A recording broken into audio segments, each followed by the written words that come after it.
방금 들어온 소식이죠. 뭡니까? 한상혁 예. 전 방송통신위원장 결국 면직이 이제 확정되는 그런 상황이 됐습니다. 법원에서 그걸 받아들이지 않았어요.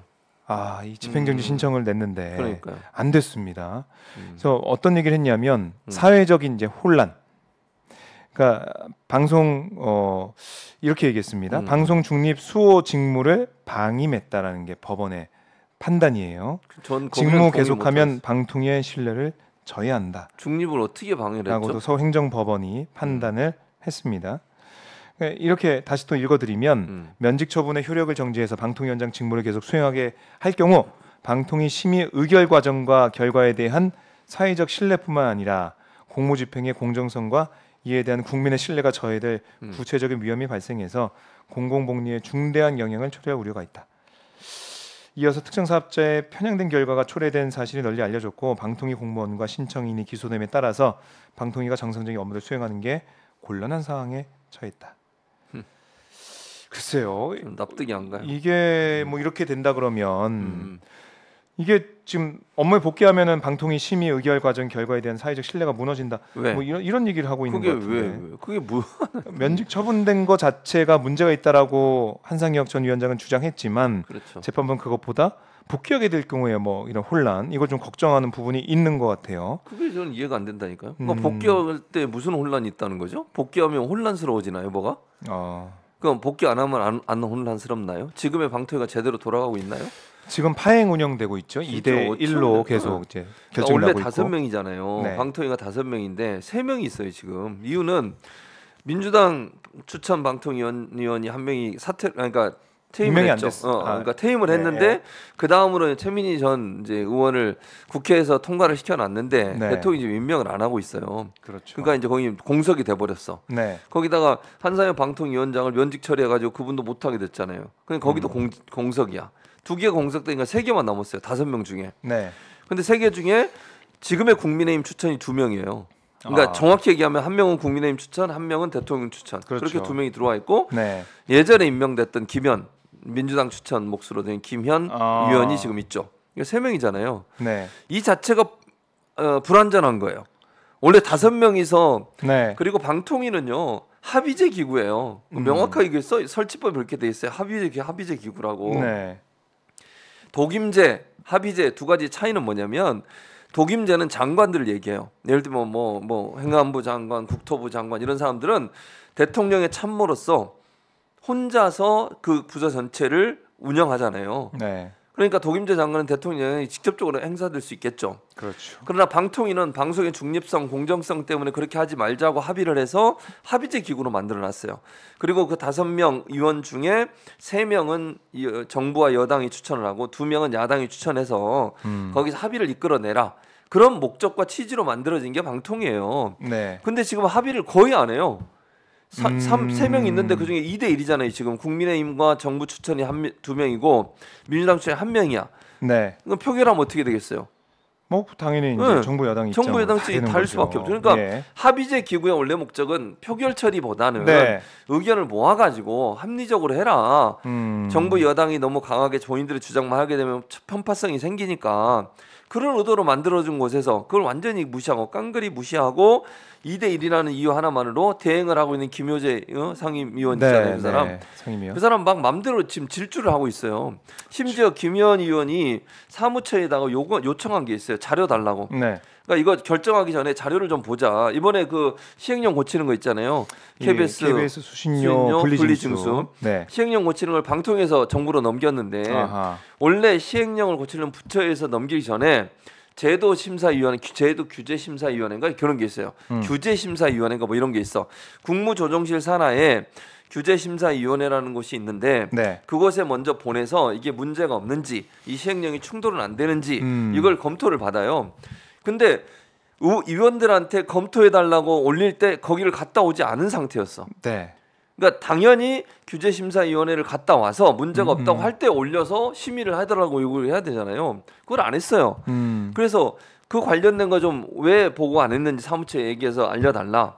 그리고 왜 원래는 40일 정도 그 의견 수렴 기간이 보통인데 그 네. 지금까지 방통위에서 뭐 법안이나 시행령 만들 때 거의 대부분 40일을 했대요. 근데 왜 이번엔 10일이냐? 열흘로 줄였어요. 그러니까 자료 주라. 이유가 뭐냐? 네. 그럼 사무처는 당연히 상임위원이 요구하면 줘야 되잖아요. 줘야 되는 거죠. 근데 김효재 이 사람이 네. 주지 말라고 그랬다는 거야.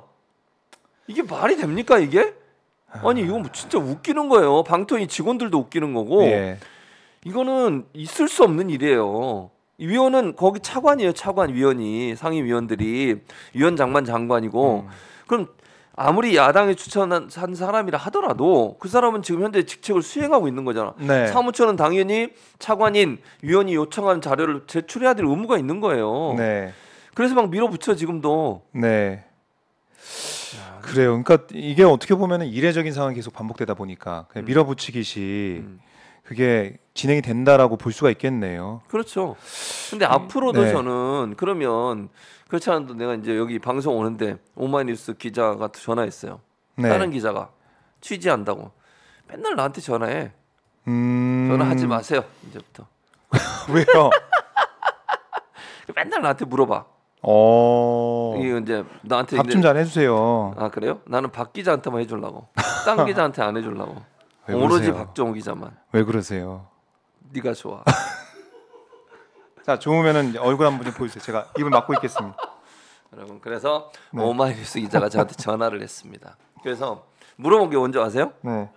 뭐예요? 앞으로 어떻게 되겠냐고. 그래서 제가 앞으로. 그랬어요. 이렇게 이제 이거 어차피 한상희 위원장 못 돌아오잖아요. 네. 그럼 7월까지 계속 갈 것 같아. 이 상태로 2대 1 구조로. 2대1 구조로. 7월 전에 임명도 안 할 것 같아요. 내가 볼 때는. 아. 왜냐면 그러면 그 청문회 2번 해야 되잖아. 네. 그러니까 아마 안 할 것 같고.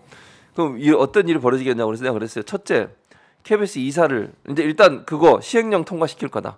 분리징수. 네. 그건 이제 통과시켜 버리고 두 번째로 KBS 이사를 이제 어쨌든 해임을 시킬 거다. 네. 2명 정도.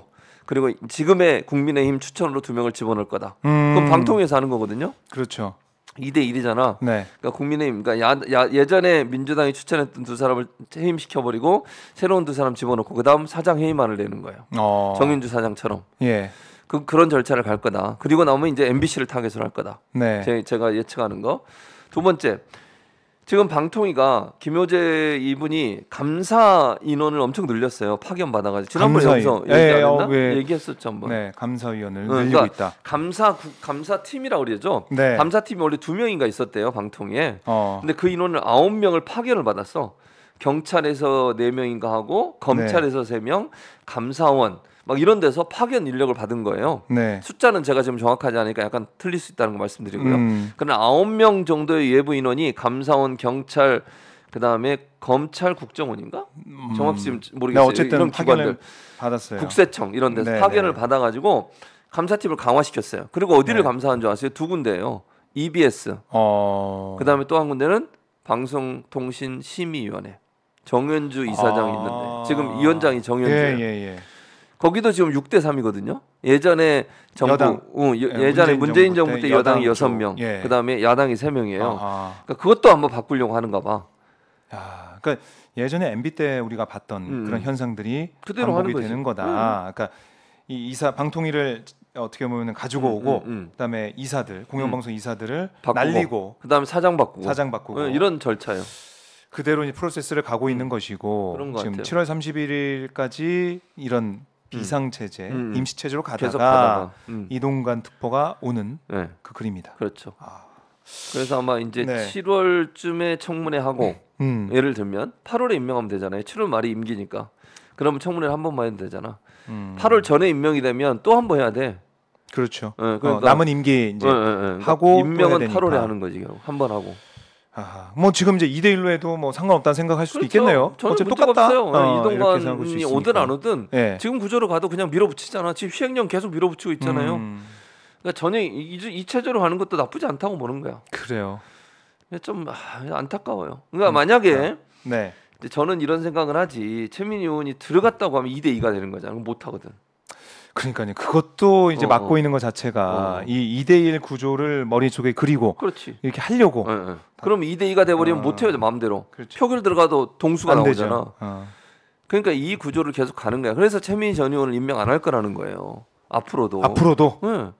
그래야 자기들이 원하는 대로 갈 거 아니에요. 네. 윤석열 대통령 입장에서는. 그래야 2대1 상태가 돼야 뭐든지 지들 마음대로 하는 거지. 물어보지도 않고 뭐라 그러면 막 이제 항의하면 표결합시다. 이래 2대1로 끝나버리는 거잖아요. 네. 근데 이렇게 불완전한 2대1의 구조로 표결하는 것이 과연 합법적이냐? 그 문제도 저는 의문이 있다고 생각해요. 5명의 의원들이 있어야 되는 원래 건데. 취지, 방통위가 설치된 취지와 전혀 다르게 지금 운영이 되고 있는 모습들 이거는 지적할 수밖에 없다 이 말씀이고.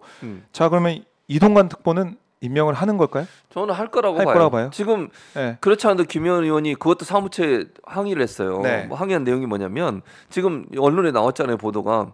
사무실 얻었잖아요. 네. 방통위가 얻은 거래. 방통위가 임대료 주고 그게 방통위가 김현 위원이 지금 주장하는 내용이에요. 네. 근데 아니 아직 지명도 안 됐는데 방통위가 예산을 들여서 사무실을 만들고 청문회 준비를 하고 있다고 하는데 그 관련된 자료 제출해라. 네. 사무처에 그렇게 항의를 했어요.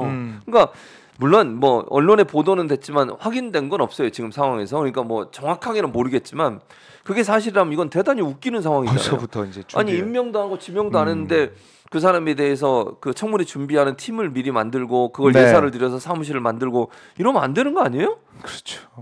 그렇죠. 그러니까 절차가 있고 그런 상황이라고 하면 이동관 지금 특보를 임명하겠다는 강한 의지가 있지 않으면 그렇게까지 하겠냐는 거죠, 제 말은. 그래서 아마 밀어붙일 가능성이 높다고 봐요.